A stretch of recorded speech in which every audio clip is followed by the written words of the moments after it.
If it's A, B, or C, we've already got dialogues ready to go. If it's other, we ask another clarifying question and then maybe route them right to support. Those are the folks who, if you don't have an answer, you go to support. So imagine knowing that everyone who bought those sneakers and runs more than 15 miles a week has asked the question about what to do when it's raining out, and maybe you should bundle sneakers and rain spray in the same bundle for anybody who's, see how you can start to really segment your audiences by product usage. It just changes the whole game.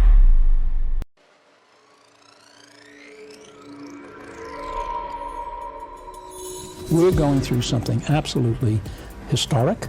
Technologies across the board are growing exponentially. It's a disruption that's going to completely redefine the way businesses compete. In the next decade, we're going to lose 40% of today's Fortune 500 companies. The exponential growth of computing is continuing. AI is nowhere near its full potential. Whether you like it or not, that the future cannot be stopped by anyone. Welcome back to the Future Tech and Foresight podcast. I'm your AI host, Mark Verbenkov's deepfake avatar, and this is episode number 223. Most companies invest heavily in marketing, advertising, and sales funnels designed to drive purchases, but far fewer think deeply about what happens after the customer receives the product. Yet for physical goods in particular, the period between unboxing and long-term use represents one of the most overlooked opportunities for brands to build loyalty, reduce support costs, and increase lifetime value. This episode explores the concept of the post-purchase customer journey, covering everything from the unboxing moment to product usage, skill development, and long-term care. Instead of leaving customers to figure things out alone, brands can use digital tools to guide owners through helpful experiences such as setup instructions, maintenance tips, and personalized product advice. These interactions not only improve satisfaction but can significantly reduce churn while increasing repeat purchases. The conversation also looks ahead to how AI, messaging platforms, and automated engagement systems are transforming customer relationships. As e-commerce increasingly commoditizes the buying process, the real competitive advantage may lie in what happens after the sale. The brands that succeed in the future may be those that turn ownership into an ongoing experience rather than a one-time transaction. Now, a little bit about the guest. Ken Rapp is a dynamic entrepreneur and commercialization leader. He's founded businesses, created markets, and provided significant return to shareholders. Ken is passionate about marrying unmet needs with practical solutions, and he specializes in enterprise value creation through commercialization. His expertise includes launching products, building scalable business models, and creating culture that enables employees to thrive. Ken is a member of the Accelerator Fund Investment Committee and an active TAN advisor at Worcester Polytechnic Institute, WPI. He is a trustee of the Zini Foundation, helping young people become effective adults and make fiscally responsible choices. Great. Well, Ken, thank you so much for coming onto the podcast today. Looking forward to this discussion. I don't think I've had a guest on such as yourself to talk about this theme, so curious to see how the conversation will progress. Thanks for taking the time. Pleasure. So the way that I like to start off every interview is to get a little bit of a sense of what brought you into the space, into the work that you're doing. If it was like, was there a moment that catalyzed you into it, or was it just kind of an organic adventure or journey into what you're doing? How did you find yourself in the work that you're up to? Well, that's a great question. I'm a rock and roll guitarist. I happened to be chatting with a friend, and he was telling me how he had a guitar that cracked. And I said, I have a guitar that cracked also. And I don't tell my wife I have a lot of guitars, but I had never had that brand before, and an acoustic guitar. So I bought this acoustic guitar and I got it. And, about this time of year, October, November, I'm in the Boston area and it gets very dry and very cold. And I didn't know that the guitar was in distress, and it was drying out until the body of the guitar actually cracked. And I now have that hung in my recording studio so that it reminds me that we started talking and asked the question, why didn't the brand that I bought it from or the retailer that I bought it from, why didn't they tell me that there was a potential issue with dryness in this guitar with the wood? And we imagined, the guitar actually having a voice and being able to just all along throughout my ownership experience to be able to like tell me things as I owned it. And we said to ourselves, well, jeepers, that's a good idea. Like why don't all products provide some nurturing and advice and guidance once you've bought it rather than prior to the sale? There were a lot. I mean, I did what everybody does. You go out and you do the research, and there's hundreds of different pieces. There's YouTubes, there's product specs, there's all sorts of supporting information about buying a guitar. But post the sale, the only thing I was getting was maybe a coupon for sort of like, scrap or something else from this brand. Or occasionally, do you want to buy the warranty or something? And I knew I could always call the customer support line. But the ownership experience really was left up to me. And that really started the whole ball rolling on jeepers. If I'm a brand and I could actually give some guidance around that product usage and ownership after the sale, I now have a connection to that consumer that might lead to lots of great things like more sales or repeat sales. And so from there, we've grown into, wellness products, supplements, food and beverage, beauty products, any physical good. But it was really all started, to answer your question, from a cracked guitar. That's very interesting. Yeah, I mean, as you're describing it, I'm also thinking about, all the stuff that I buy. It really does seem like there's a lot of effort into making you buy, but once you buy, the business goes absolutely silent. And it's kind of an interesting, I don't know, maybe a minor paradigm shift or something like that, to think about with everything that all of us are purchasing all the time. It's quite interesting, and maybe it's also just something that we have never really thought about before. It's just how things are done nowadays, but clearly there could be the things can be done a little bit differently, a little bit better. Yeah, and I'm only 35 in here, but I've been around the block a little bit, and Right. I really enjoy working on problems that don't have solutions yet. We call them unmet needs. And so as I picked my head up from this experience and I looked to the left, we all have done, and we use great systems for like campaigns and CRM. We have great websites. We have e-commerce stores now. We even track products, physical goods, all the way to the doorstep.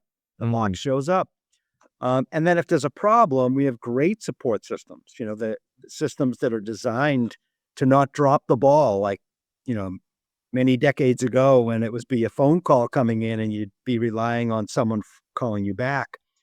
But there's this ownership space in the middle, and we define that as that unboxing. And we say that's doorstep to delight is when you unbox the product. And then there's a phase of what we call usage. And that's all about your skill. Like if I'm a beginner with that guitar, but I'm a very experienced guitarist, my skill's high, but my experience with that guitar manufacturer is low.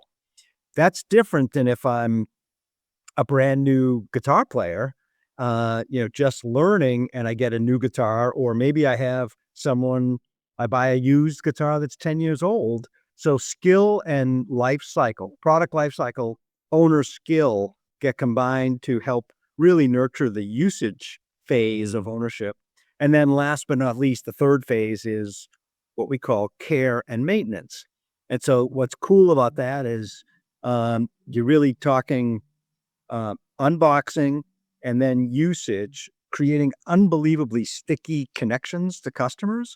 And then finally, if there's ongoing care and maintenance, it's magic because I don't have to remember that it's October because Bluestream's Cloud it reminded me that it was time to put some humidification inside my guitar case. Right. Very interesting. Also connected to that care and maintenance aspect, you also mentioned, customer support. I'm not familiar with any, numbers of size and the amount of money for this industry. I know it's quite large for brands to be spending money on customer support, I'm also assuming, as we'll get into, if there's this voice coming from the product, from the brand, I'm assuming that could also cut down on maintenance, cut down on customer support needs if the product, as you're talking about, has the proper care and maintenance before something breaks, right? So is that also taken into consideration in this new life cycle that you're creating for these brands? Yes, exactly. So if you look at the care and maintenance, the inbound calls that companies get, they know what might, if they could, what they might want to push earlier in, post sale, earlier into the educational funnel to help a new owner prevent the problem in the first place. So we integrate and connect up with anyone who's in that maintenance and care area and build those tips and DIY. I call it DIY because most of us like to do it ourselves these days. No one really wants to have to bring it to a shop or go somewhere. Although, there are products that you do want to bring to a shop, if you need to. But imagine exactly what you said, like being able to prevent the problems from coming in the first place. That's the real value.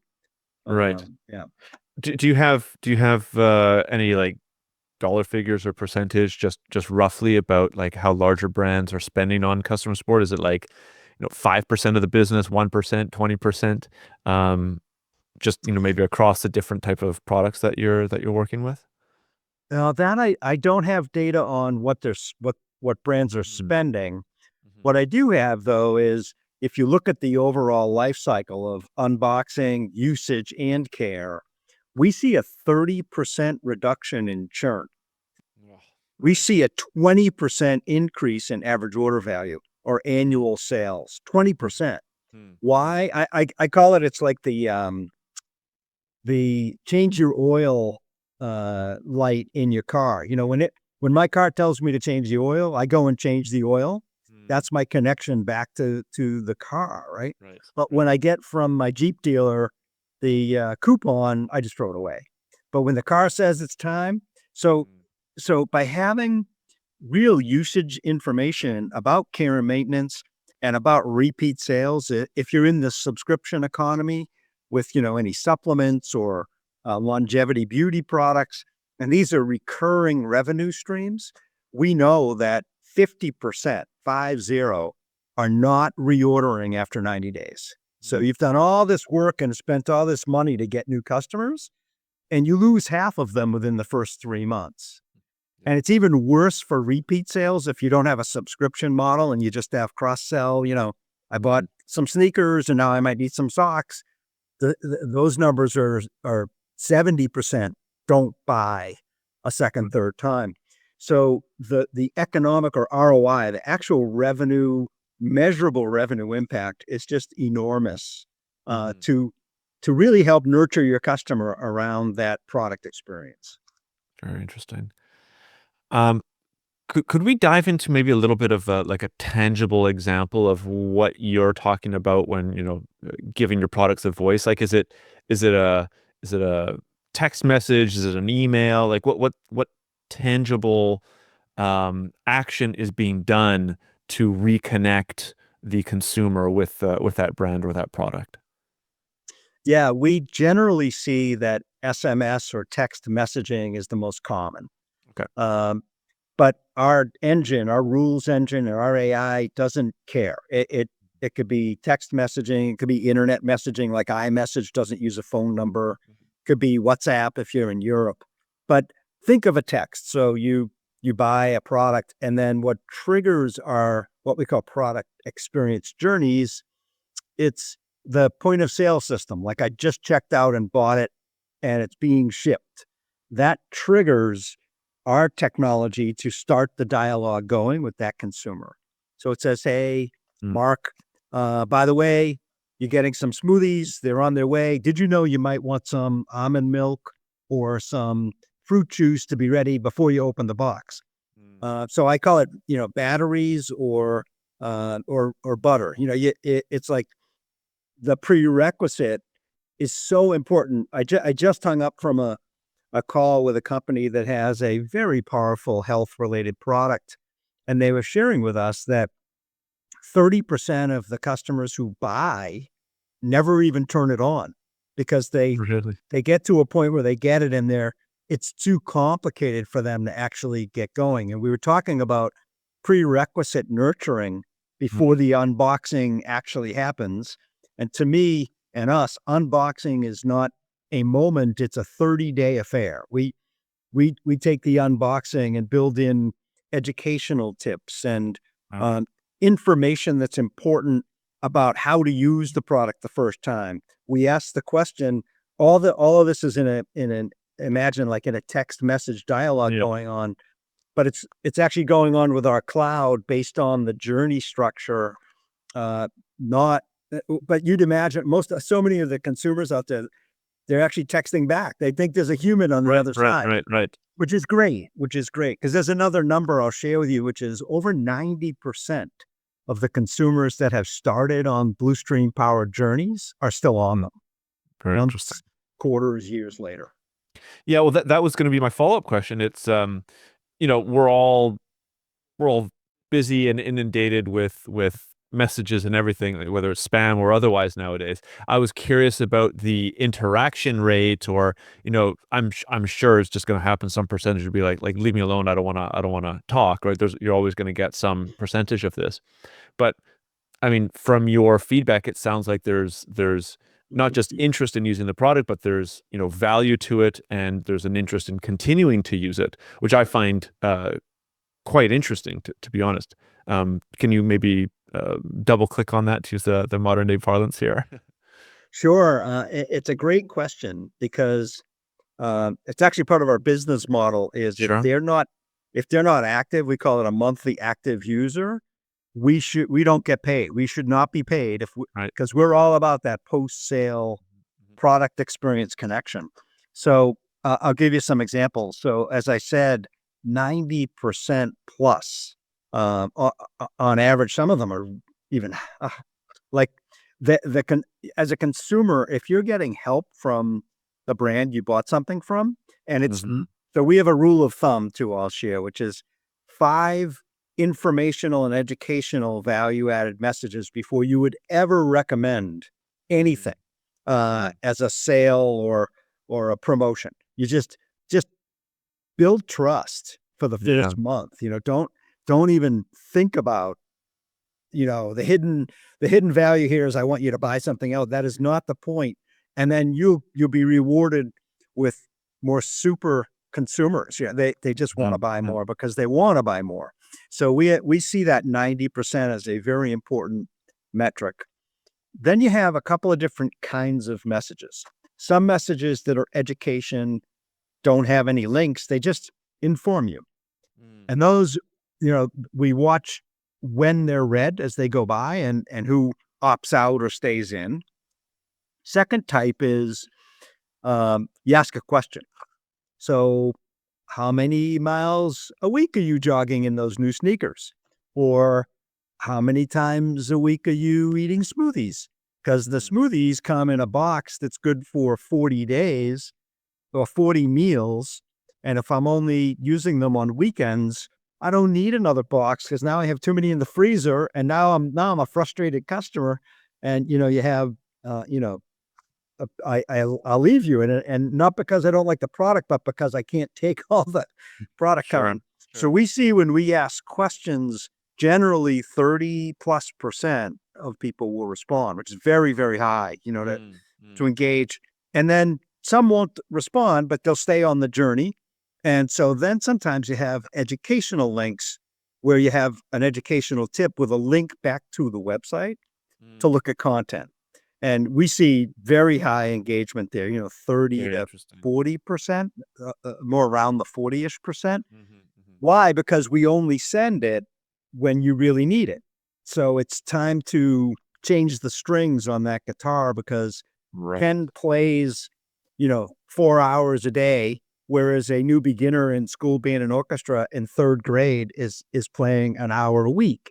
Different cadences to when you need strings or polish or fretboard. Same thing with protein powders. If you knew I was jogging, really because I'm preparing for a 10K, around Christmas. That's a different use case than if, no, I'm just wearing those sneakers to go to work and I'm eating smoothies because I'm trying to be healthy. And so all those different interactions that are automated, and it's super easy, light lift to set up these journeys because of the way we designed the rules engine that actually interprets the different responses and then adjusts the next message based on the response. So as you have, just the summarize, so 90% of the consumers are still on, 30% are responding to direct questions, 30 to 40% are clicking on links, and you have all that data as a brand to see what's happening out there in the wild. Right. And I think they're like the brands also, they have also their understanding their data about the customer journey already. So they can just feed that into you. And then the AI can, I guess, understand where they might be in the journey based on the questions that they're answering, and then craft something new. I did want to ask you about the voice or the tone itself. Like, does each brand have a unique coded voice to it, or is it kind of a standard AI response? Like, are some going to be like the brand is a little bit more jokey or millennial or younger, so they might have like different language that's used in them, or is it kind of a standard response, tonality, etc. throughout all brands? Well, we have templates that are based on our data lake of all the interactions going on out there. We have 3 types of templates. One we call activate or activation. That's the unboxing. We then have what we call the engage templates, which are all about usage and skill. And then we have our life cycle, which are all about maintenance and care. And so we start with a standard template. And then this is a beautiful example where you can use technology to say, I want you to, lean or tilt my messaging toward my voice and take a look at my website and you'll get my voice, and then see if you can't. And it's really good at doing stuff like that. Right. But in the end, our templates are a starting point. And then in, an hour session or so, you go through and all brands will make it their own and then hit go. So we just take the lift out of it. So it's like already drafted for you for unboxing, usage, or care. That's super interesting. Yeah, you can kind of see where things might be going. I mean, I obviously want to talk about the future of later on. I'm just thinking, in the next couple of years, these each, I guess, product might have its own specific, unique voice.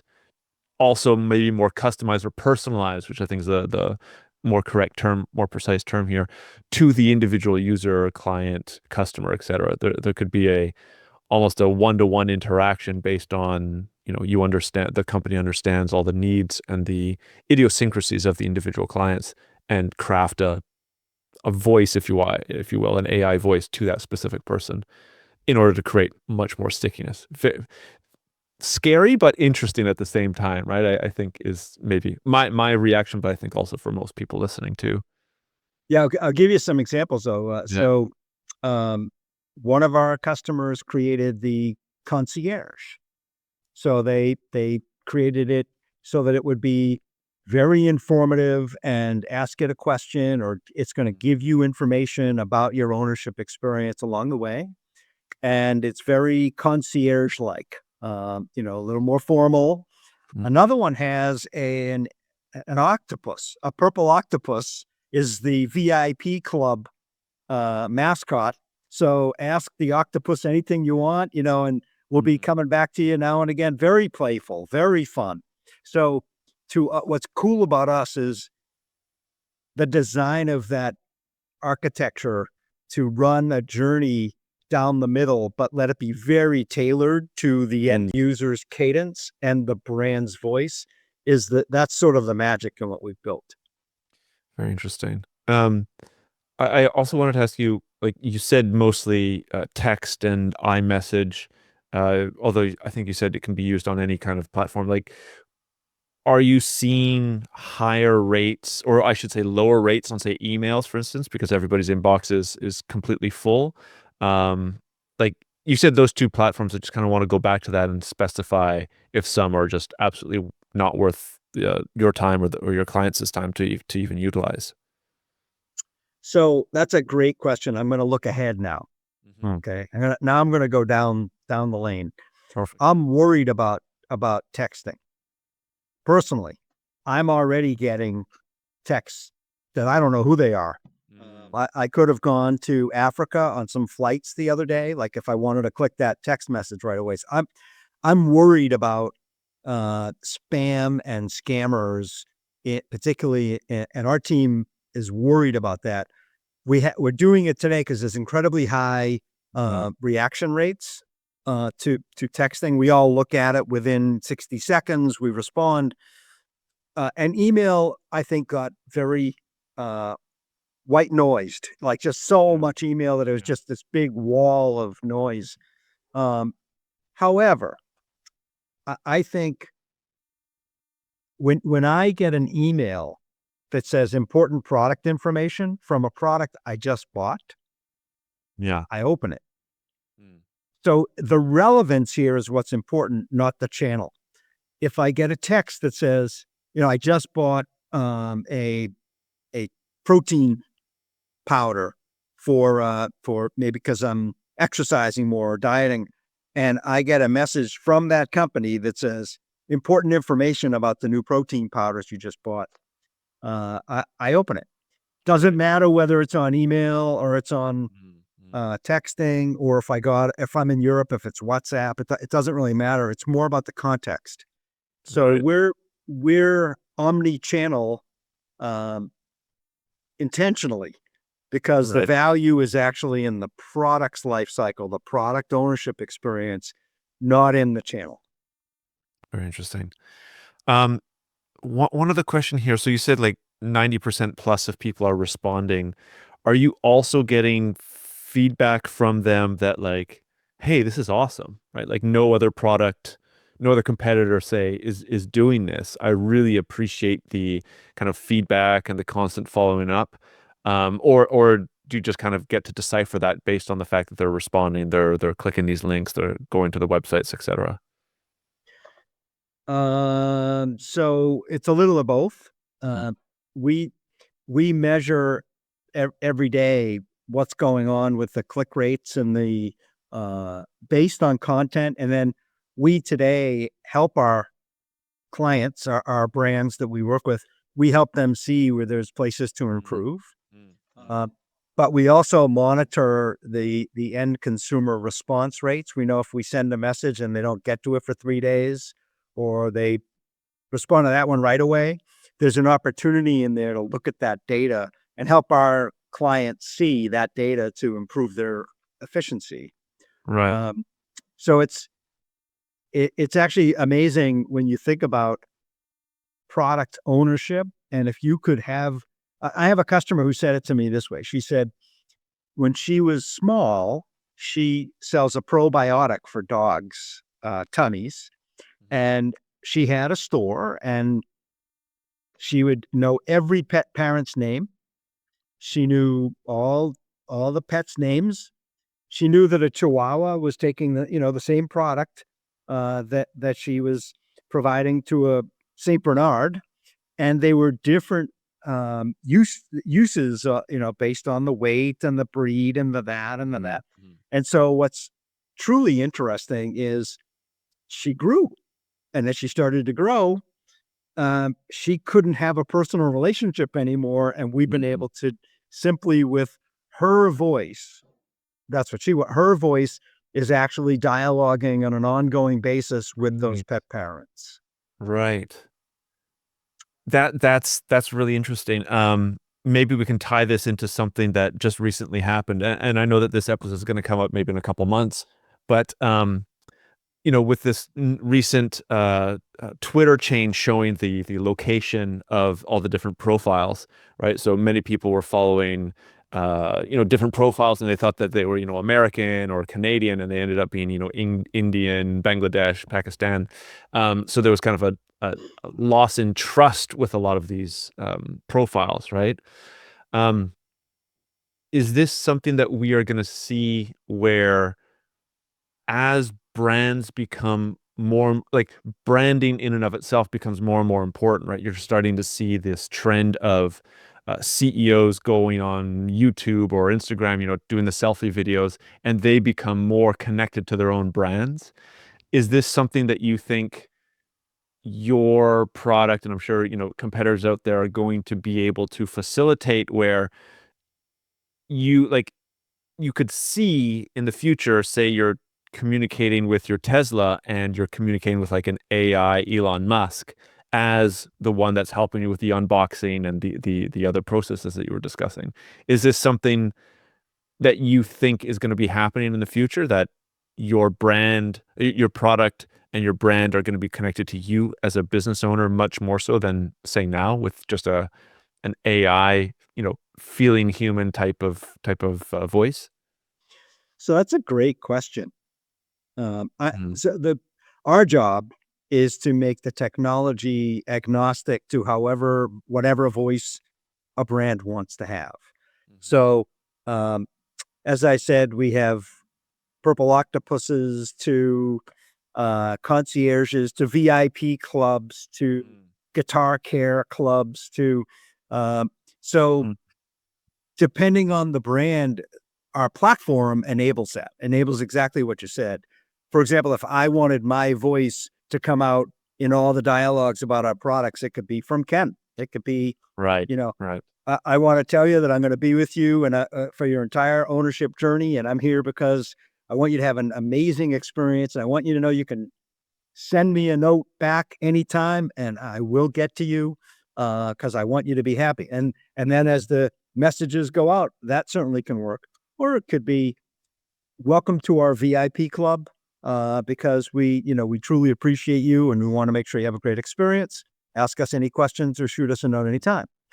Uh, Mm. I do have another comment that from one of your prior questions was you triggered in this recent question is one of the real amazing proof points to me on some stats is when we ask in that 30-day period, the unboxing, we ask the question, how we doing on behalf of the brand? The brand is asking you, how we doing? And you'd be surprised how often, it's pretty good. But, you maybe not surprised because, your super consumers are going to say they're off the charts. Great. Right, right. Your laggards may be like struggling a bit.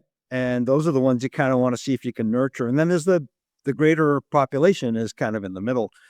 And one of the things that we found, which was really interesting, is that 93% of those who were not super happy, 93% engaged in further dialogue to become happy. Very interesting. The remediation, therefore, is the magic.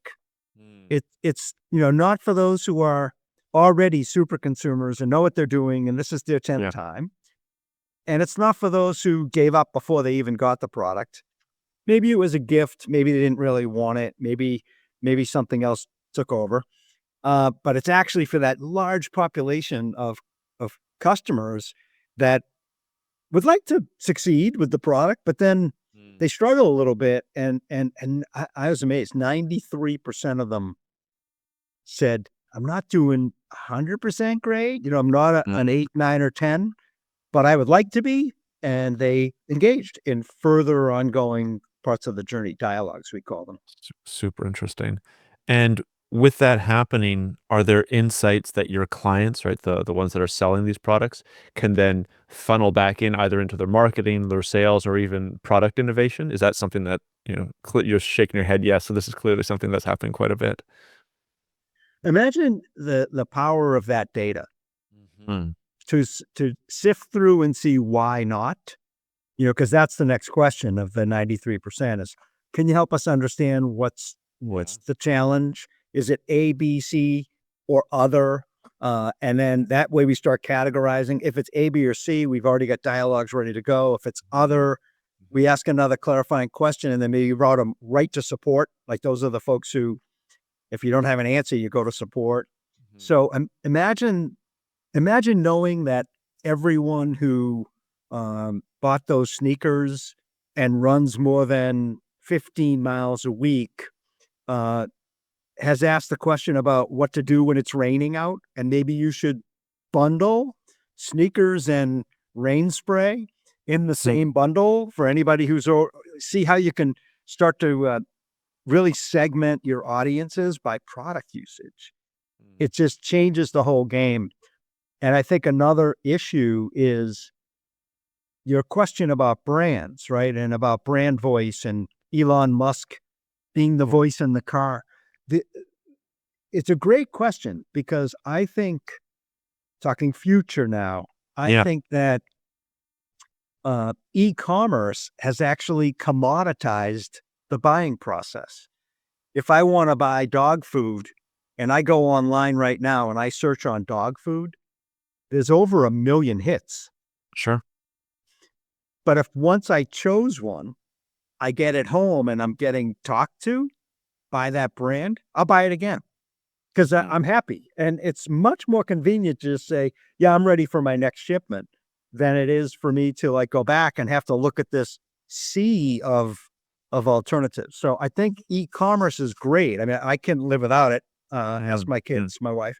But on the other hand, it has really commoditized. Even Amazon, if you go into Amazon and you're buying something, they'll give you 5 more choices down below. I just did this morning when I'm buying some gifts. So just amazing to me. I really think that the place to connect and really amplify your brand is post-purchase. As we go forward, that's where the new battleground is. It's post-purchase. Yeah, that's so interesting. Yeah, I mean, I've had a lot of marketing guests come on, and a couple sales, and all the focus is before the purchase, right? How do you make that purchase? So it's really interesting to hear the other side after the purchase. Going a little bit forward into the future, I want to kind of pull on a little thread of one of the things that you mentioned, where there's all this white noise in emails, right? So we're seeing that now. You also said likely the same thing is going to happen with text messages over the next couple of years, I'm assuming. I'm also assuming that, from everything that you're saying, people that are listening to this, there's going to be a lot more competitors, or you're going to grow substantially. So I guess my real question is, when Bluestream and the services that you're offering become a little bit more ubiquitous and it's just white noise in the post-purchase era, what is the next thing that needs to be done in order to keep products connected with the clients? Is it, connecting through some VR app if we're all in the multiverse? Is it way more personalized messages? What do you think? And I'm assuming from all the interviews that I've been having, this could happen relatively quickly, right? It's not going to take 20 years. It could be 5, 10 years, maybe even less than that. Great question. One of my answers was going to be, I'll become a customer of all that, and I don't know where I'll be in 10 years, 20 years. Who knows where we'll be, right? Yeah. But as you said it, what's interesting is we've architected into our platform, we've anticipated an analogous question, which was, what if I buy a guitar from this brand that now is powered by Bluestream, and I'm buying smoothies and I'm getting messages from the smoothie company, and I bought a pair of sneakers from another Bluestream customer that's powered by Bluestream messages, and I'm getting 5 different messages for each thing every day. Right. We've architected it, but not done this yet. But down the road, you reminded me that we architected it this way because we're not working on this. But down the road, you could see a concierge, which is for all of your products. You just load them in and say, these are the ones I want. And then you're getting all of the best practices from our data lake, because our data lake is just, while we're sitting here having a chat, people are getting messages. We're learning about interactions and engagement and clicks. So that data lake is really where the power is for journeys. And imagine having all that powering my own personal assistant, which would be for all of my products. That could happen. Mm. Yeah, that's super interesting. Because I could imagine.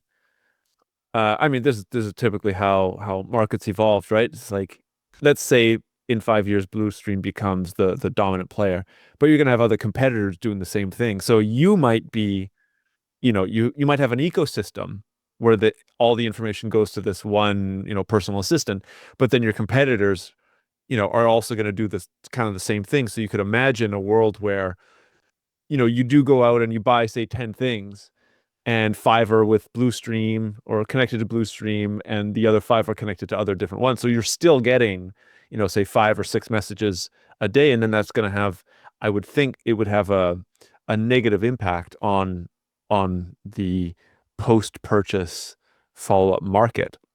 So I think that there's going to have to be some, I guess, coordination between you and the competitors in order for this to work properly.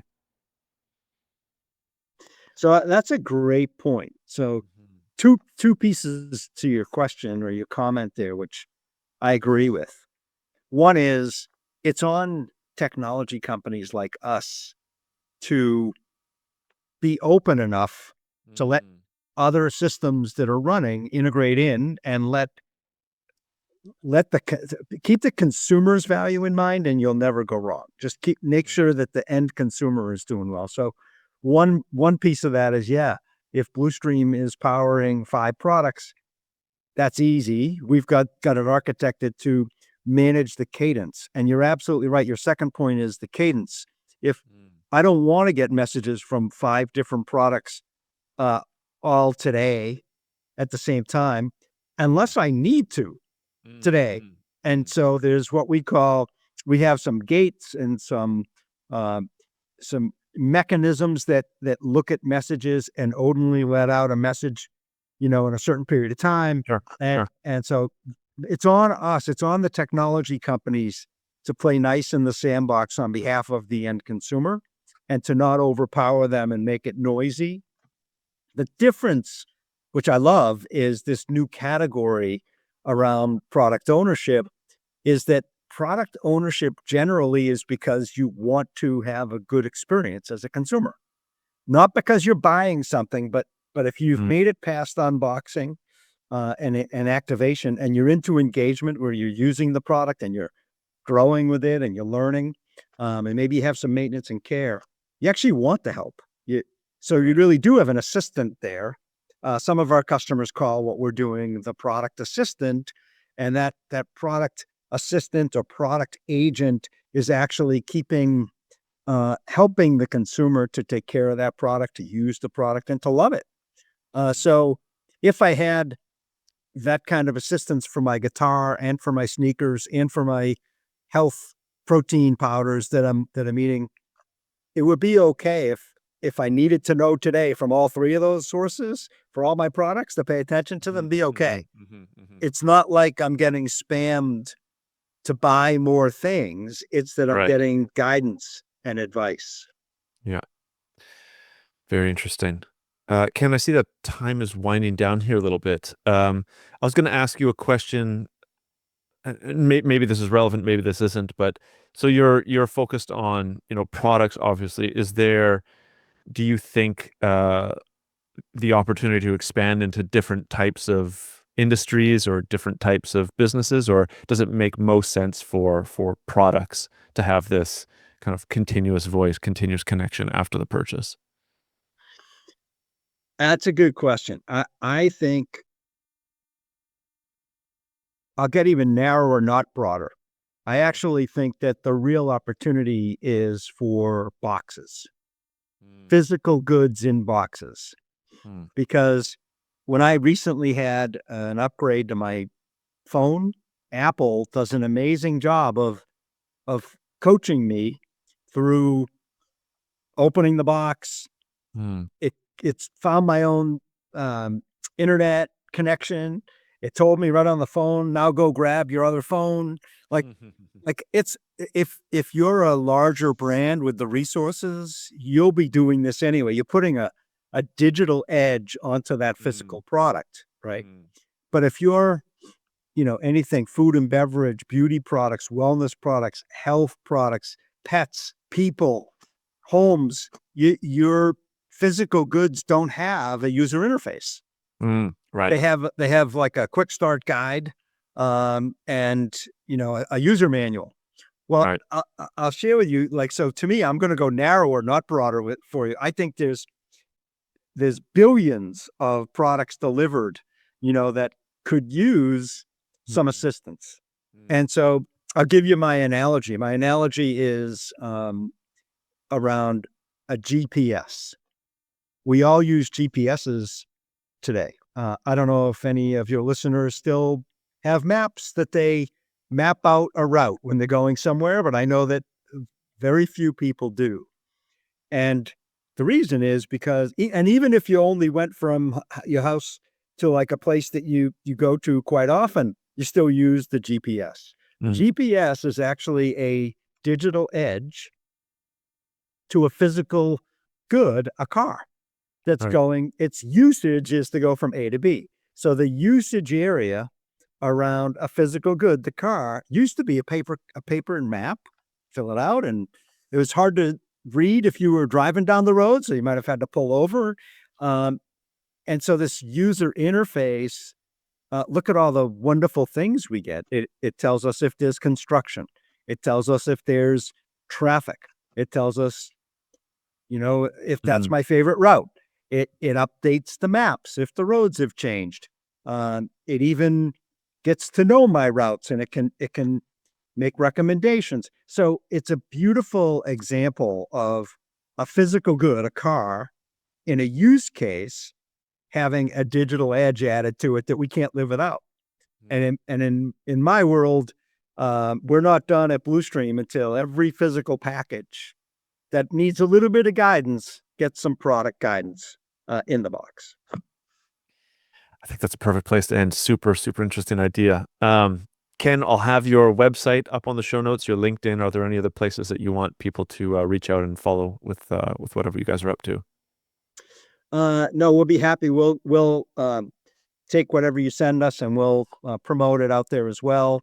It's if anyone wants to get to me, it's Ken at Bluestream, BLU, no E in there, just bluestream.io, and be happy to chat about your products or your services or anything you're doing that we could be helpful on. We're happy to help advance, product ownership. Thank you so much for having me. Very, very interesting. Thank you for coming on. It's a unique business idea, a unique product, and I think it's certainly going to change, with the Amazonification of the world that we're going through. So I think it's going to be very influential. So thank you so much for coming on and sharing your insights. Much appreciated.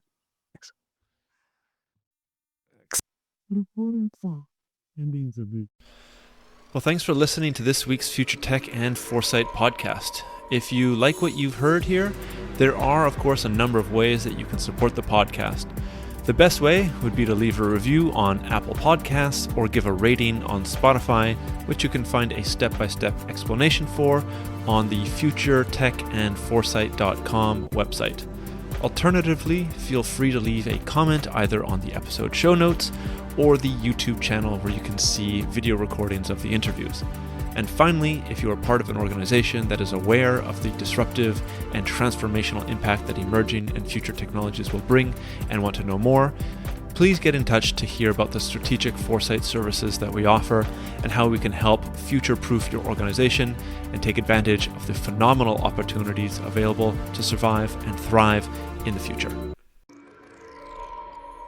A lot of future-shocked people and future-shocked institutions in our society are simply overwhelmed. Once there is superintelligence, the fate of humanity may depend on what the superintelligence does. Science fact is catching up to science fiction. The first truly intelligent machine will be the last invention that humanity needs to make. The only scarcity that will exist in the future is that which we decide to create ourselves as humans. Within a 10-year design revolution, we can have all humanity living the highest standard of living anybody's ever known. Progress is accelerating at an exponential pace, and it's going to reach a point where progress is so fast it's going to be a singularity. We are probably one of the last generations of Homo sapiens. Every single headline points to the birth pangs of a Type 1 civilization.